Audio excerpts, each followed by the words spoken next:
Your business is only as strong as the systems you have in place. Creating systems before people and then delegating the system to the person is the way to be set up for success.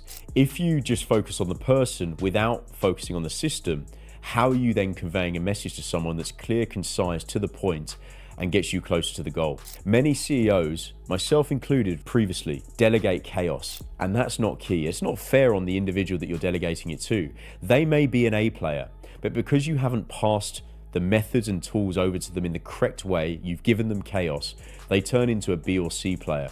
And that's not their fault, that's our fault. We've got to look in the mirror and say, though I'm busy, though I don't have much time, I should have delegated that task in a more professional and systemized way. So the key here is to build better systems, have a better process of delegation, and that will lead to building a bigger and better company. So what does that look like in action? Well, before assigning a task, create a checklist. SOPs, standard operating procedures, templates, playbooks, and even Loom walkthroughs. That works really well for us. So Loom is an app where myself and my head of operations, Jamie, will talk through what we see on the screen and explain everything so it's clear and concise. And that way I find it's a lot more bulletproof than just explaining it to someone in person. I would of course still explain it to them in person or over the phone, but they now have a walkthrough that they can look at anytime if they are a little bit unsure thereafter. And that's where Loom really does play an important role in our business. This ensures people can execute without constant CEO intervention. We don't want to micromanage. It pulls us away from our own big needle moving tasks. But if we don't systemize and we don't delegate in the correct way, we're going to get pulled away. Then we're going to get frustrated, most likely overwhelmed.